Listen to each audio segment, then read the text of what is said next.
Assalamualaikum warahmatullahi wabarakatuh. Selamat yang berbahagia.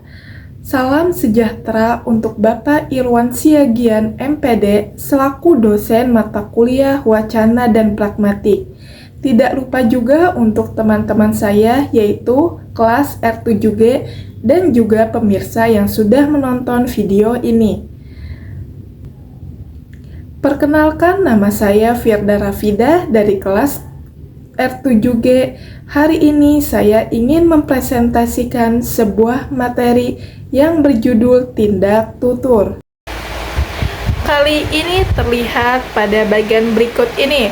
Saya akan menjelaskan beberapa hakikat tindak tutur menurut para ahli dan juga jenis-jenis tindak tutur. Tidak lupa juga saya akan mensintesis teori dari para ahli tersebut. Baik, saya akan memulai saja presentasi dimulai dari hakikat tindak tutur. A. Tindak tutur menurut ahli. Menurut Bawa Manewi tahun 2020, tindak tutur adalah produk atau hasil dari suatu kalimat dalam kondisi tertentu dan merupakan kesatuan terkecil dari interaksi lingual. Tindak tutur di sisi lain adalah hasil langsung dari kalimat tersebut dalam situasi atau kondisi spesifik. Ini adalah bagian terkecil dari interaksi bahasa yang terjadi, di mana makna dan tujuan diungkapkan melalui kalimat dalam konteks tertentu. Misalnya, jika seseorang memberikan perintah dalam sebuah kalimat, tindak tuturnya adalah perintah itu sendiri yang merupakan hasil langsung dari struktur kalimat yang digunakan dalam situasi komunikasi.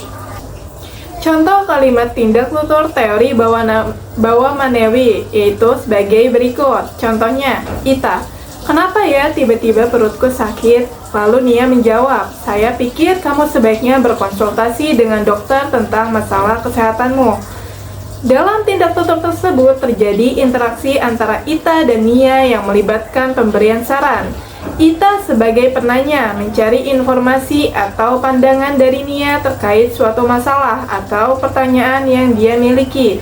Nia sebagai pemberi saran merespon dengan memberikan jawaban atau solusi yang mungkin berguna bagi Ita. Tindak tutur ini memperlihatkan bagaimana saran atau pandangan diberikan dan diterima dalam sebuah percakapan antara penanya dan pemberi saran. Lalu selanjutnya ada tindak tutur menurut Astuti dan Retnosari tahun 2016. Tindak tutur memegang peran penting dalam dimensi psikologis dan sosial saat individu berkomunikasi, menjadi alat untuk melakukan tindakan tertentu melalui ekspresi verbal. Pada dasarnya, ungkapan ini mengacu pada peran yang dimainkan oleh cara kita berbicara atau berkomunikasi dalam aspek psikologis dan sosial kita. Dengan kata lain, berbicara atau melakukan tindak tutur bukan hanya tentang menyampaikan informasi, tetapi juga merupakan alat yang digunakan untuk melakukan tindakan atau memengaruhi orang lain dengan cara tertentu melalui kata-kata yang kita pilih dan cara kita mengucapkannya. Contoh percakapan dalam tindak tutur teori Astuti dan Retnosari bisa kalian lihat di layar tersebut. Dalam konteks tindak tutur yang berfokus pada pemberian informasi, interaksi antara Ita dan Nia mencerminkan upaya ini untuk mendapatkan pengetahuan atau data dari Nia sebagai sumber informasi. Tindak tutur ini menunjukkan bagaimana informasi disampaikan dan diterima dalam sebuah interaksi verbal, di mana penanya meminta informasi dari pemberi informasi. Selanjutnya ada tindak tutur menurut Sari dan Cahyono tahun 2022. Tindak tutur merupakan dasar untuk menelaah penggunaan bahasa dalam konteks tertentu. Pernyataan tersebut menyiratkan bahwa tindak tutur atau cara kita menggunakan bahasa melalui ucapan atau tulisan menjadi pondasi atau dasar utama dalam mempelajari bagaimana bahasa digunakan dalam situasi atau konteks tertentu. Dengan memahami tindak tutur, kita dapat menyelidiki bagaimana bahasa digunakan, termasuk norma-norma, kebiasaan, dan aturan dalam komunikasi, terutama dalam situasi spesifik atau konteks tertentu, seperti percakapan informal, pidato informal, atau interaksi di lingkungan kerja. Contoh kalimat tindak tutur menurut teori Sari dan Cahyono bisa kalian lihat di layar. Dalam konteks komunikasi ini, penutur menggunakan bahasa secara khusus untuk menyampaikan keinginannya, yaitu meminjam buku. Tindakan meminjam buku ini merupakan aspek sentral dari pesan yang disampaikan, dan kesuksesannya bergantung pada bagaimana pesan tersebut diterima oleh orang yang dituju. Dari pendapat para ahli mengenai hakikat tindak tutur, bisa kita simpulkan bahwa tindak tutur sebagai produk kalimat dalam interaksi bahasa merupakan hasil langsung dari struktur kalimat dalam situasi tertentu. Sebagai bagian terkecil dari komunikasi, tindak tutur mewakili makna dan tujuan yang terungkap dalam konteks. Ini adalah alat penting dalam dimensi psikologis dan sosial, memengaruhi cara individu memahami diri dan dipahami oleh orang lain. Dalam kajian bahasa, tindak tutur menjadi landasan utama dalam memahami penggunaan bahasa dalam konteks spesifik, termasuk norma, kebiasaan, dan aturan dalam berkomunikasi. Mari kita beralih ke jenis-jenis tindak tutur. Menurut Sari dan Cahyono tahun 2022, terdapat 3 bentuk tindak tutur yang dapat diwujudkan oleh seorang penutur, yaitu tindak tutur lokusi, tindak tutur ilokusi, dan tindak tutur perlokusi. Mari kita bahas satu persatu. Yang pertama ada tindak tutur lokusi. Tindak tutur lokusi adalah tindak tutur yang menyatakan suatu dalam arti berkata atau tindak tutur dalam bentuk kalimat yang bermakna dan dapat dipahami menurut Saifuddin 2019. Dengan kata lain, tindak lokusi ini melibatkan ekspresi bahasa yang mencakup penggunaan kata-kata, tata bahasa, dan struktur kalimat yang digunakan oleh penutur untuk menyampaikan pesan, gagasan, atau informasi kepada orang lain. Tindak tutur lokusi ini adalah bagian penting dalam komunikasi verbal dan melibatkan aspek pemahaman bahasa yang berkaitan dengan arti dan struktur kalimat. Contoh kalimat tindak tutur lokusi bisa kalian lihat di layar. Dalam situasi ini, tindakan lokusi dari penutur 1 sebagai permintaan dan respon dari penutur 2 yang merupakan persetujuan menjadi inti dari pertukaran komunikasi. Hal ini menunjukkan bagaimana komunikasi yang efektif memungkinkan terjadinya pertukaran informasi atau kebutuhan antara kedua pihak dalam percakapan. Menurut Insani dan Sabardila tahun 2016, tindak tutur lokusi dibagi menjadi 3. Yang pertama, tindak tutur lokusi deklaratif. Yang kedua, tindak tutur lokusi interrogatif. Dan yang ketiga, tindak tutur lokusi imperatif. Yang pertama, tindak tutur lokusi deklaratif. Menurut Ningtyas dan kawan-kawan tahun 2023, tindak tutur lokusi deklaratif merupakan sebuah tuturan yang bermaksud untuk menyampaikan suatu hal terhadap orang lain.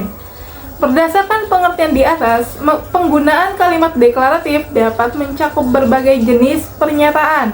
Tujuan utamanya adalah memberikan informasi, mengkomunikasikan suatu gagasan, atau mengungkapkan suatu pemikiran kepada pendengar.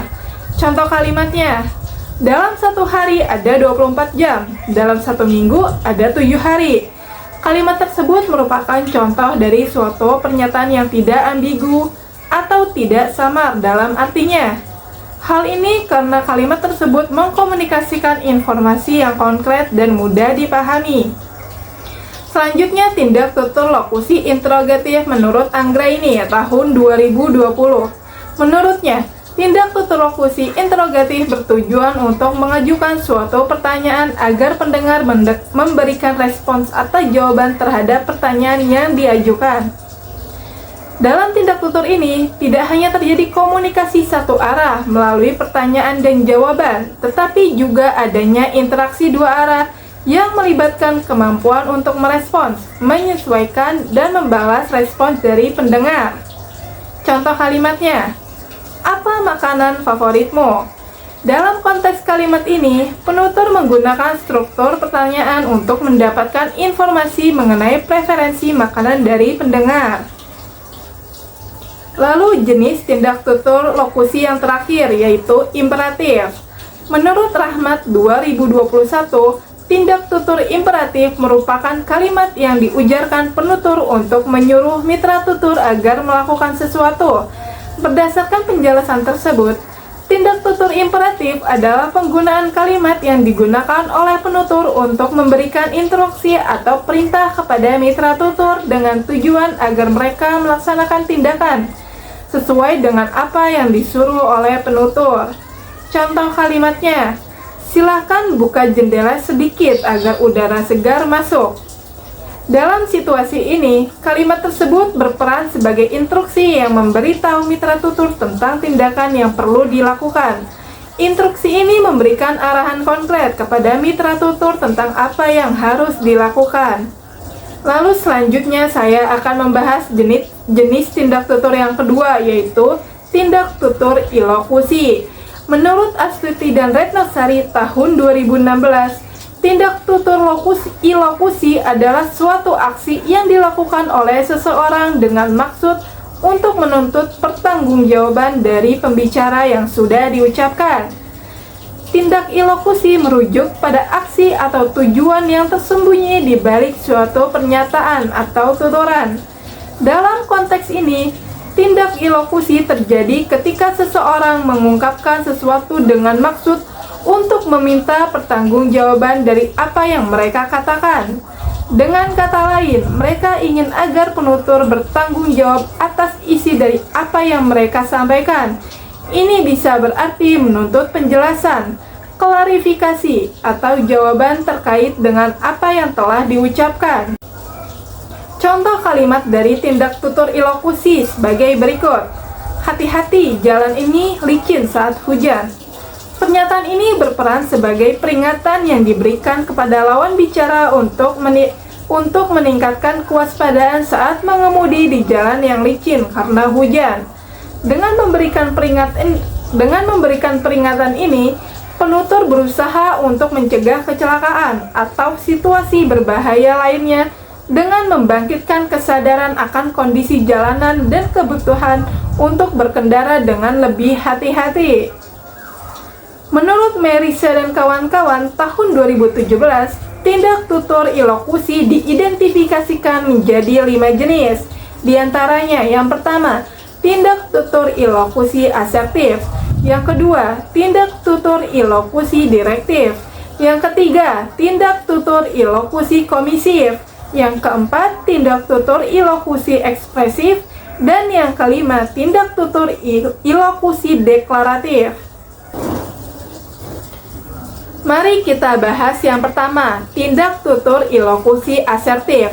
Menurut Rismawati tahun 2018, tindak tutur asertif adalah jenis tuturan yang menjelaskan apa dan bagaimana sesuatu itu ada. Ini melibatkan pembicara dalam kebenaran dari proposisi yang diungkapkan. Berdasarkan penjelasan tersebut, tindak tutur asertif adalah bentuk tuturan yang fokus pada pengkelaran atau penjelasan tentang eksistensi atau kondisi suatu hal. Melalui tuturan ini, pembicara terlibat dalam memvalidasi kebenaran proposisi yang disampaikan. Contoh kalimatnya, cuaca hari ini sangat panas. Dalam konteks kalimat ini, penutur menyatakan informasi tentang kondisi cuaca hari ini dan bertanggung jawab atas kebenaran informasi yang disampaikan. Lalu jenis tindak tutur ilokusi yang kedua, yaitu direktif.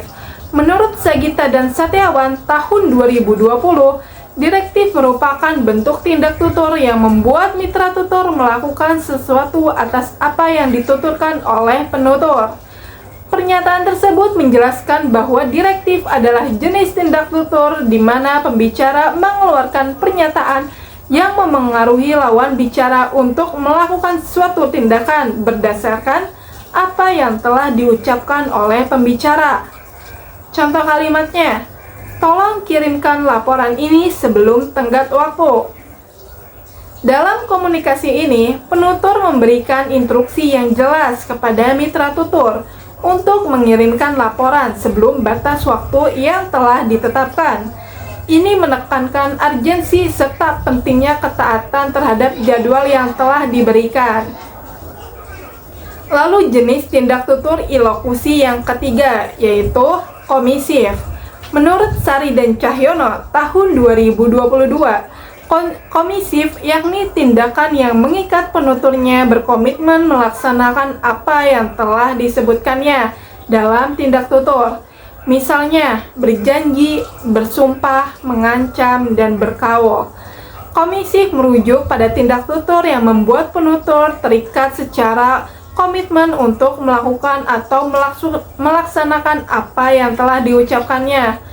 Dengan kata lain, tindak tutur komisif memberikan janji atau pernyataan mengikat penutur untuk bertindak sesuai dengan apa yang diucapkannya. Contoh kalimatnya, saya berjanji akan membantu kamu selesai tugas ini besok. Dalam pernyataan ini, penutur menegaskan komitmennya untuk mendukung mitra tutur dalam menyelesaikan tugas yang dijadwalkannya besok. Selanjutnya, tindak tutur ilokusi ekspresif. Menurut Wahyuni dan kawan-kawan tahun 2018, ekspresif yaitu bentuk tuturan yang berfungsi untuk menanyakan atau menunjukkan sikap psikologis penutur terhadap suatu keadaannya.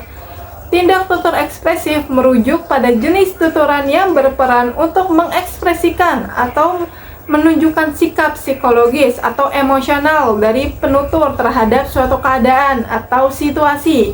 Dengan kata lain, fungsi utama dari tindak tutur ekspresif adalah untuk mengekspresikan atau menyatakan reaksi emosional atau sikap psikologis penutur terhadap sesuatu. Contoh kalimatnya, terima kasih banyak atas bantuanmu, aku sangat bersyukur. Dalam menyatakan rasa syukur dan terima kasih secara tulus, penutur mengekspresikan penghargaannya terhadap bantuan yang diberikan oleh mitra tutur. Lalu jenis tindak tutur ilokusi yang terakhir, yaitu deklaratif. Megawati tahun 2016 mengatakan bahwa tindak tutur deklarasi adalah jenis tindak tutur yang mampu memengaruhi kondisi suatu institusi atau lembaga. Tindak tutur deklarasi adalah jenis tuturan yang mampu mengubah atau memengaruhi kondisi suatu institusi atau lembaga. Artinya, tindak tutur ini memiliki kekuatan untuk menciptakan atau mengubah situasi, status, atau kondisi formal dari suatu entitas. Contoh kalimatnya, saya menginformasikan bahwa rapat akan diadakan pada hari Rabu. Pernyataan ini memberikan detail tentang jadwal rapat, termasuk waktu dan tempatnya, dengan tujuan agar semua peserta hadir tepat waktu. Kini kita sudah berada di jenis tindak tutur yang terakhir, yaitu tindak tutur perlokusi. Bawa Manewi tahun 2020 mengatakan bahwa tindak tutur perlokusi adalah tindak tutur yang berkenaan dengan adanya ucapan orang lain sehubungan dengan sikap dan perilaku non-linguistik dari orang itu.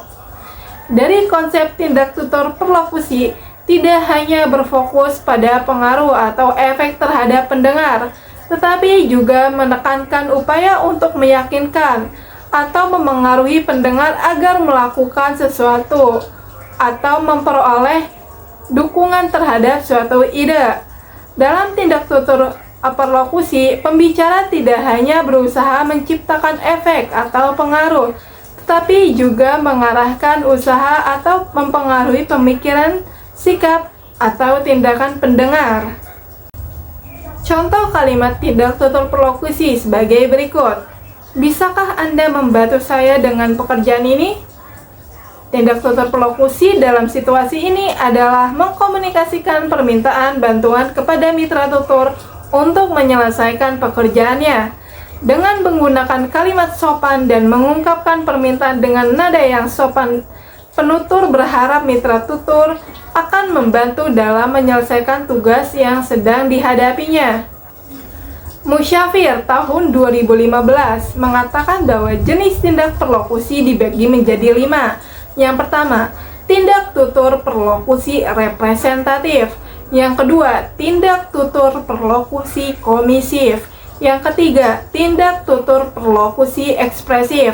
Yang keempat, tindak tutur perlokusi direktif. Dan yang kelima, tindak tutur perlokusi deklaratif. Dimulai dari tindak tutur perlokusi yang pertama, yaitu representatif. Salsabila dan kawan-kawan tahun 2021 mengatakan bahwa representatif adalah jenis tindak tutur yang mengungkapkan apa yang diyakini oleh penutur dalam suatu kasus atau situasi. Dengan demikian, tindak tutur representatif melibatkan deskripsi yang detail, terperinci, dan jelas terkait suatu konteks. Ini tidak sekedar menyatakan pandangan, tetapi memberikan gambaran lengkap mengenai situasi yang dibicarakan. Contoh kalimatnya, pukul 12 siang adalah tengah hari. Dengan konteks yang disertakan mengenai makna waktu pertengahan hari, pernyataan ini memberikan pemahaman lebih lanjut tentang konsep umum waktu tersebut dalam kehidupan sehari-hari. Selanjutnya, jenis tindak tutur perlokusi yang kedua, yaitu komisif. Menurut Salsabila dan kawan-kawan tahun 2021, komisif adalah jenis tindak tutur yang dipahami oleh penutur untuk mengikatkan dirinya terhadap tindakan-tindakan yang akan dilakukan di masa yang akan datang. Dengan demikian, dapat disimpulkan bahwa tindak tutur perlokusi komisif adalah jenis tindak tutur yang melibatkan pembicara untuk berjanji atau berkomitmen terhadap pelaksanaan atau rencana yang telah disepakati. Contohnya bisa kalian lihat di layar. Dalam pernyataan ini, pembicara memberikan informasi spesifik tentang waktu dan mengingatkan seseorang untuk bersiap pada waktu yang telah disepakati. Lalu jenis tindak tutur perlokusi yang ketiga, yaitu ekspresif. Menurut Insani dan Sabardila tahun 2016, ekspresif adalah jenis tindak tutur yang mengungkapkan apa yang dirasakan oleh penutur. Jenis tuturan ini mencerminkan pernyataan-pernyataan psikologis yang bisa berupa perasaan gembira, kesulitan, kesukaran, kebencian, kesengsaraan, dan kesenangan. Dengan demikian dapat disimpulkan bahwa tindak tutur ekspresif adalah jenis tindak tutur yang digunakan untuk mengungkapkan atau menyatakan kondisi psikologi seseorang. Contoh kalimatnya, saya sangat senang mendengar berita itu. Dalam kalimat tersebut, pembicara tidak hanya menunjukkan kegembiraan, melainkan juga mengungkapkan rasa terima kasih atas berita yang telah dibagikan. Lalu yang keempat, tindak tutur perlokusi direktif. Menurut Insani dan Sabardila tahun 2016, direktif adalah jenis tindak tutur yang digunakan oleh penutur untuk memerintahkan atau mengarahkan orang lain agar melakukan sesuatu. Dengan demikian, dapat disimpulkan bahwa tindak tutur perlokusi direktif adalah jenis tindak tutur yang digunakan oleh pembicara dengan maksud atau niat untuk mengarahkan pendengar agar melakukan tindakan tertentu. Contoh kalimatnya, tolong berikan saya air minum. Dalam situasi ini, pembicara tidak hanya sekadar meminta air minum kepada lawan bicaranya, tetapi juga mengungkapkan permohonan dengan sopan dan memberikan penjelasan tentang kebutuhan pribadinya. Lalu jenis tindak tutur perlokusi yang terakhir, yaitu deklarasi. Menurut Salsabila dan kawan-kawan tahun 2021, deklarasi adalah jenis tindak tutur yang mengakibatkan perubahan dalam keadaan dunia melalui pengucapan atau pernyataan. Dengan demikian, dapat disimpulkan bahwa tindak tutur perlokusi deklarasi adalah jenis tindak tutur yang mampu memengaruhi situasi atau kondisi dari suatu situasi atau lembaga. Contoh kalimatnya, Anda dipecat dari pekerjaan ini dengan segera. Dalam situasi ini, atasan menggunakan tindak tutur perlokusi deklaratif dengan tujuan untuk mengumumkan pemecatan karyawan. Pemecatan tindak tutur perlokusi deklarasi ini menciptakan kejelasan dan memastikan bahwa informasi tersebut diterima dengan jelas oleh karyawan. Baik, selesai sudah saya menjelaskan hakikat tindak tutur dan jenis-jenis tindak tutur. Kini saya akan Memberikan contoh kalimat dari ketiga jenis tindak tutur dalam percakapan di satu situasi. Dalam situasi tersebut, dua teman yang bernama Lisa dan Tom membicarakan rencana akhir pekan. Dalam tindak tutur lokusi, yaitu apa yang diucapkan, Lisa mengatakan, "Tom, apa pendapatmu jika kita menonton film ini bersama?" Lalu Tom menjawab, "Saya ingin sekali, Lisa. Apa film yang ingin kamu tonton?" Lalu, dalam tindak tutur ilokusinya, yaitu tujuan yang diucapkan, yaitu Lisa mengusulkan menonton film bersama, menunjukkan bahwa dia ingin menghabiskan waktu bersama Tom. Sedangkan Tom merespon dengan pertanyaan tentang pilihan film, menunjukkan bahwa dia ingin mengetahui preferensi Lisa. Dalam tindak tutur perlokusinya, yaitu dampak yang diharapkan dalam percakapan tersebut, Lisa mungkin mengharapkan bahwa Tom akan setuju untuk menonton film bersama malam ini. Tom mungkin mengharapkan bahwa Lisa akan memberikan saran tentang film yang akan mereka tonton, atau berbicara lebih lanjut tentang rencana malam ini. Dari ketiganya, hubungan di antaranya adalah bahwa mereka saling terkait dalam sebuah aktualisasi komunikasi. Komunikasi yang efektif mempertimbangkan ketiga komponen ini untuk memastikan pesan yang diucapkan dipahami dengan benar oleh penerimanya. Simpulan dari ketiganya tersebut bahwa tindak tutur adalah studi komunikasi lewat ucapan lisan dan tulisan dalam linguistik pragmatik. Ini melibatkan jenis tindak tutur, konteks, implikatur, dan pengaruh budaya dalam komunikasi. Pentingnya tindak tutur adalah bahwa komunikasi bukan hanya penyampaian informasi, tapi juga tujuan sosial dan makna yang dibangun dalam interaksi. Makna ucapan sangat bergantung pada konteks, norma sosial, dan pengetahuan bersama antara pembicara dan pendengar. Implikatur, kesalahan komunikasi, dan variasi budaya juga merupakan aspek penting dalam studi tindak tutur. Ini adalah domain kompleks dalam pragmatik yang membantu kita memahami bagaimana manusia berinteraksi melalui bahasa. Selesai sudah pemaparan materi pada presentasi kali ini dengan judul tindak tutur. Jika ada yang ingin ditanyakan, bisa komentar di bawah ini.